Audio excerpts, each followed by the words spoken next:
एक ज़माना था, एक शानदार राजमहल के अंदर जहां राजा वीर अपनी बेटी राजकुमारी मेहर के साथ रहता था। मेहर एक बहुत ही प्यारी और मासूम लड़की थी, जिसके चेहरे की मुस्कान और नरमी से पूरा महल रोशन लगता था। उसकी हर अदा में एक अलग सी खूबसूरती थी और लोगों के दिल में बस उसका नाम ही घूमता था। लेकिन मेहर की जिंदगी में एक अंधेरा राज भी छुपा था। उसकी सौतेली माँ राजमाता कामिनी एक बहुत ही चालाक और शक्तिशाली औरत थी। लोग कहते थे कि वो बस रोशनी और खुशी के साथ नहीं रहती, बल्कि काले जादू और चाल चलने के लिए मशहूर है। कामिनी मेहर से हमेशा जलन करती थी और चाहती थी कि उसकी बेटी कभी खुशी से न जिए, क्योंकि वो उसकी सौतेली बेटी थी। एक दिन जब महल में शांति का माहौल था, कामिनी ने एक राजदार रहस्यमयी किताब निकाली और मेहर के कमरे के पास छुपकर जादू करने की सोची। जादू इतना तेज था कि उसके शब्द हवा में घुल गए। मेहर की आंखों के सामने सब रंग और रोशनी धुंधली पड़ने लगी और फिर एक अजीब सी रोशनी की किरणें मेहर पर गिरती हैं और एकदम से मेहर का दिल धड़क कर रुक सा गया। लेकिन इस दौरान जादू का असली निशाना उसके साथ नहीं था, बल्कि जो मेहर का रखवाला और दोस्त था वो राजकुमार आर्यन था। आर्यन एक बहुत ही समझदार और शक्तिशाली लड़का था। वो हमेशा मेहर के साथ रहता, उसके लिए हर मुश्किल का सामना करता। कामिनी ने जादू के जरिए आर्यन पर एक अंधेरा जादू कर दिया, एक अंधेरा जादू डाल दिया और अगले पल आर्यन का रूप बिल्कुल बदल गया। उसके हाथ, पैर और चेहरा सब कुछ एक कुत्ता का रूप ले चुका था।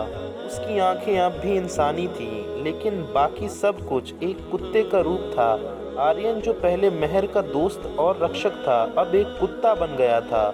जब मेहर ने आर्यन को देखा, उसके दिल में दर्द और हैरानी का तूफान मच गया। उसने कहा, ये सब कैसे हो गया आर्यन? तुम और आर्यन सिर्फ भौंकते हुए अपनी आंखों में आंसू लेकर मेहर को देखता रहा। लेकिन इन सब के बीच कामिनी के चेहरे पर एक शैतान की मुस्कान थी। उसने सोचा, अब ये कुत्ता बन गया है और कोई इसे रोक नहीं सकता। मेहर को भी इससे शादी करनी पड़ेगी, क्योंकि राजा को मैं बेवकूफ बना दूंगी। राजा वीर, जो अपनी बेटी की खुशी में अंधा था और कामिनी की चाल से अनजान था, उस वक्त ये नहीं समझ पाया कि आर्यन एक कुत्ता बन गया है। और फिर एक दिन मेहर की शादी के लिए एक अजीब सी तैयारी शुरू हो गई, जिसमें उसका होने वाला जीवन एक अनजानी कहानी की तरफ बढ़ रहा था। महल में एक अजीब सा खौफ और उत्सुकता का माहौल था। राजकुमारी मेहर के लिए शादी की तैयारी शुरू हो गई थी, लेकिन इस शादी में जो दूल्हा होने वाला था वो एक कुत्ता ही था, आर्यन। मेहर के दिल में शंकाएं थीं और उसकी आंखों में आंसू भी। उसने राजा वीर से पूछा, पिताजी, ये आर्यन कैसा है?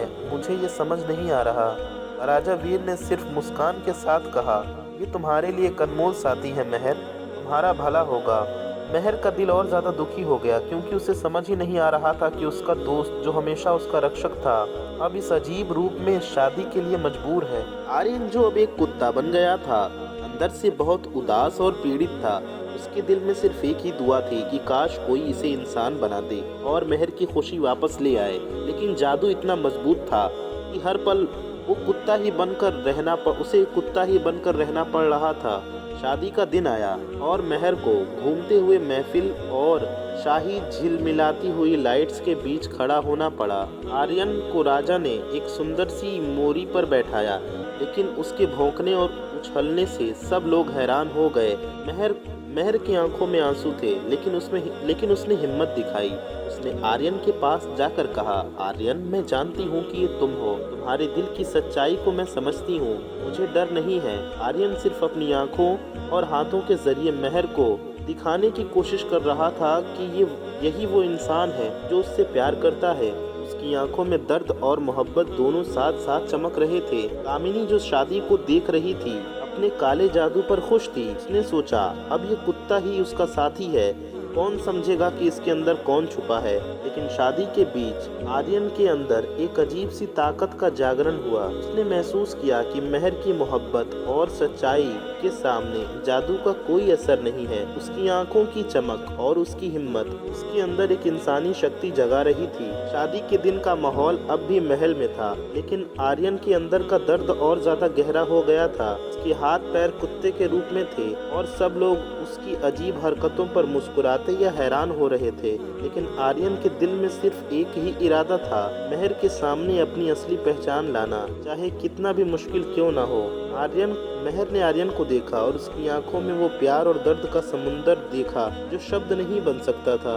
उसने धीरे से कहा, आर्यन, मैं जानती हूँ कि ये तुम ही हो। तुम्हारे दिल की आवाज सुन रही हूँ। तुम्हें कोई रूप नहीं रोक सकता। तुम मेरे लिए हमेशा वही रहोगे। ये बातें आर्यन के दिल पर एक बहुत गहरा असर कर गई। उसने महसूस किया कि महर की सच्चाई और प्यार के सामने जादू का कोई असर नहीं है। हर एक भौंक और उछल में आर्यन का अंदर का इंसानी हिस्सा जादू को तोड़ने की कोशिश कर रहा था। रात के वक्त जब सब महफिल और शोर शराबा खत्म हुआ, आर्यन ने महर से कहा, महर, मैं चाहता हूँ कि तुम समझो, मैं अपनी असली रूप में वापस आना चाहता हूँ, पर ये जादू मजबूत है। दोस्तों, फिर राजकुमारी महर को एक बुजुर्ग का पता चला, एक नूरानी चेहरे वाले बुजुर्ग जो दूर जंगल में एक झोंपड़ी में रहते थे।